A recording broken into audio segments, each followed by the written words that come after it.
You must decide to act. You must have the discipline to act. Now, here's what's important about discipline. One discipline affects another discipline. All disciplines affect each other. In fact, here's a good philosophical phrase. Everything affects everything else. Nothing stands alone. Don't be naive and say, this doesn't matter. Of course it matters. It all matters.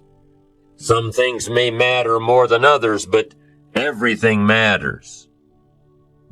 Every new discipline makes a difference. That's why action is so important. The smallest action, the least action, the action that you won't think will matter, it all matters. Take it. Because when you start accomplishing and the value starts to return, you'll find inspiration to do the next one and the next one and the next one. Self-expression. Isn't self-expression really self-direction? How you think, how you move, how you motivate yourself? It is. And ambition is a result of self-direction. Positive self-direction says, I know who I am and I know where I want to go. I am accumulating knowledge and experiences and feelings and philosophies that will help prepare me for opportunities that I know will show up without notice. Positive self-direction. You know who you are and where you want to go. You've already spent a great deal of time thinking about it. You've been working on the parts of your personality that will make you better. Working on your attitude. Working on your health. Working on your time management skills. Putting it all down on paper. And you constantly see yourself in the place that you want to be. As you talk with yourself every day, how often do you ask, is what I am doing today getting me closer to where I want to be tomorrow? Am I making the daily adjustments necessary? Am I doing all that it takes? Will I keep on doing it until? Direction determines destination. Here's a question you need to ask yourself. Are all of the disciplines that I'm currently engaged in taking me where I want to go? What an important question at the beginning of the month, at the beginning of the week, at the beginning of the day. We say that self-discipline is self-control. It's self-mastery. Now, the payoff for practicing self-discipline is immediate. People think, well, geez, I get these rewards way down in the future. No.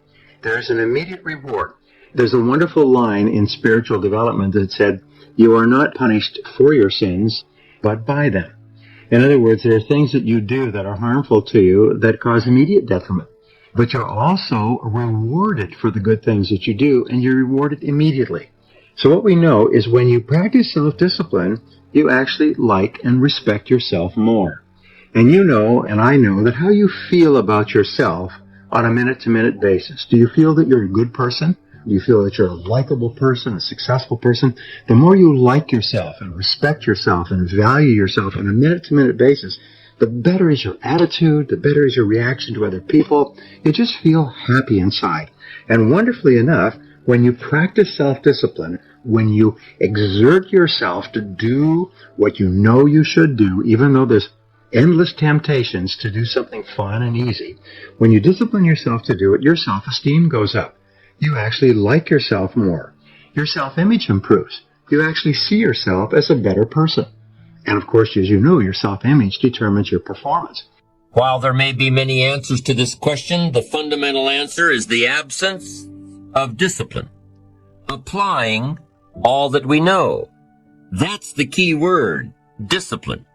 Self-discipline. We might add one more word here, consistent. Consistent self-discipline. Better than knowledge is applied knowledge. And once we've applied our knowledge, we must study the results of that process. Apply our knowledge, study the results. Refine our approach. Finally, by trying and observing and refining and trying again, Our knowledge will inevitably produce worthy results, admirable results. And with the joy and results of our efforts, we continue to apply, to learn, to observe, to fuel our ambition with the positive reinforcement of continued progress. Pretty soon, we'll find that we're swept into a spiral of achievement, a vertical rise to success. But for this whole process to work for us, we must first master the art of discipline, self-discipline, consistent self-discipline. It takes consistent self-discipline to master the art of setting goals, to master the art of time management, to master the art of leadership, to master the art of parenting and relationships. If we don't make consistent self-discipline part of our daily lives, the results we seek will be sporadic and elusive. It takes a consistent effort to truly manage our valuable time, or we'll be consistently frustrated. It takes discipline to conquer the nagging voices in our minds, the fear of failure, the fear of success, the fear of poverty, the fear of a broken heart. It takes discipline to keep trying when that nagging voice within us brings up the possibility of failure. People who are going to be really successful in the future are willing to make sacrifices in the present in order to guarantee that future. And by sacrifices, we mean they're willing to put in the long hours. They're willing to get up earlier. They're willing to work harder. They're willing to stay later. They're willing to invest and save their money, even though they don't have a lot, knowing that with compound interest, it will grow and grow over time. They're willing to spend an enormous amount of time investing in their children, knowing that this investment in their children, in time and love and affection and support, will pay off for decades and generations, even into the lives of their children and grandchildren. So sacrifice is the critical word, and sacrifice means that you have the ability to discipline yourself. You have the ability to delay gratification in the short term so that you can enjoy far greater rewards in the long term. Now here's the other side of discipline. If there's considerable time that passes between the moment of awareness and the time of our implementation, then that is called procrastination. Doing it tomorrow instead of today. Procrastination, an almost exact opposite of discipline. The voice within us says, get it done. Discipline then says, do it now. Do it to the best of your ability, today, tomorrow, and always, until finally the worthy deed becomes instinctive. Procrastination says later, tomorrow, whenever I get a chance. In every circumstance we face, we are constantly presented with these two choices. Do it now or do it later. Discipline and procrastination. A choice between a disciplined existence, bearing the fruit of achievement and contentment, or procrastination, the easy life for which the future will bear no fruit, only the bare branches of mediocrity. The rewards of a disciplined life are great, but they're often delayed until some time in the future. The rewards for the lack of discipline are immediate, but they are minor in comparison to the immeasurable rewards of consistent self-discipline. An immediate reward for lack of discipline is a fun day at the beach. A future reward of discipline is owning the beach. For most, we choose today's pleasure rather than tomorrow's fortune. So how can you get rid of the easy distractions? How can you keep your mind on what you're trying to do? How can you keep an attitude of doing it all and doing it now? How can you make the choice of discipline over procrastination? The person you see in your mind will be the person that you will be on the outside. And the wonderful thing is when you practice self-discipline, especially in exercise, for example, but even in hard work, your brain releases endorphins.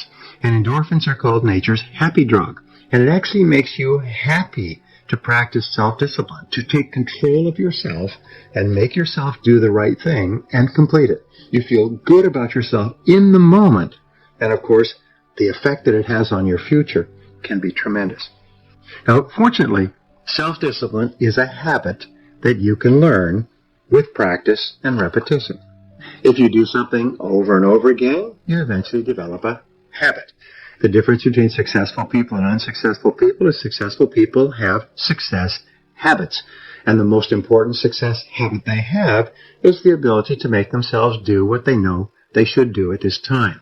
And wonderfully enough, if you practice it over and over again, it finally locks in. How can you stay focused on your ambitions? You can keep your focus on your work. You can get it done today instead of tomorrow. You've got to really work on your consistent self-discipline on a daily basis, or you'll find yourself distracted.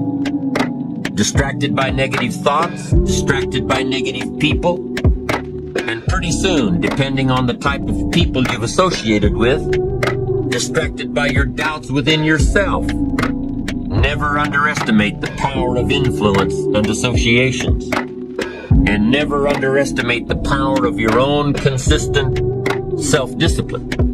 Now let's take a closer look at discipline, at the 3 steps to becoming disciplined. First, true discipline is not the easiest option. Most people would rather sleep until 10 o'clock than get up at 6. It's easier to go to bed late, sleep late, show up late, leave early. It's easier not to read. It's easier to turn on the television than to open a book. It's easier to do just enough than to do it all. Waiting is always easier than acting. Trying is always easier than doing. Imagine what life would be like if we didn't have to make our bed in the morning, or keep our garage clean, or pay our taxes, or show up for work tomorrow. Wouldn't it be fascinating if we didn't have to do these things? Wouldn't it be fascinating? What do you suppose would become of us? You're right. Not much. For whatever the reason, the system we live in and contribute to is designed to make the easiest things in life the most unprofitable. Profitable seems to be the most difficult. Our world is and always will be a constant battle between the life of ease and its momentary rewards and a life of discipline and its far more significant rewards. Each has its own price, the price of discipline or the price of regret. We will pay one or the other. What we wish we had done is the voice of regret, speaking in a sorrowful tone at a time when there is no going back. This is regret. No second chance. No what would I do differently. Choose one or the other, but both will have their price, the price of discipline or the price of regret. One costs pennies, the other a fortune. The first lesson of discipline is that it isn't the easiest option. The second lesson of discipline is that it's a full-time activity. And we've said that the best form of discipline is consistent self-discipline. You see, the discipline that it takes to make your bed every day is the same discipline necessary for success in the world of business. The discipline to organize your garage is the same discipline to organize your business. All disciplines carry through to affect all parts of our lives. Now, many people get into the habit of taking the easy way out, looking for shortcuts and so on. So they actually get into a comfort zone of doing things that are harmful to their long-term future. And they actually feel uncomfortable completing tasks or starting on their most important jobs. However, when you get into a new comfort zone, it will be easier for you to practice the habit of self-discipline than it would be in the past for you to take the shortcut. Goethe, the German philosopher, once said that everything is hard before it's easy. Everything is hard before it's easy. So developing the habit of self-discipline is hard. And be patient with yourself, because you slip back all the time. All your life, you'll be slipping back. All your life, you have to fight this battle. You never get it to the point where it's locked in forever. Every morning you get up and that alarm goes off and you say, do I sleep a little longer or do I get up? Every time you look at a list of things to do, you say, do I start with the most important thing? As they say, do the worst first. Or do I do something that's fun and talk to a friend or make a phone call? You've got to fight this battle every single day. But every time you fight and win, you feel better about yourself. We must set up our inner boundaries, our codes of conduct, or our thoughts will be confused. And with confused thoughts, we'll end up being confused, hopelessly lost in the maze of life. And confused thoughts produce confused results. Look around you at this very moment in time. What might you be doing that needs attention? Perhaps you're on the brink of giving up, or starting over, or starting out. And the only missing ingredient to your incredible success story in the future is a new and self-imposed discipline that will make you stay longer and try harder and work more intensely than you ever thought you possibly could.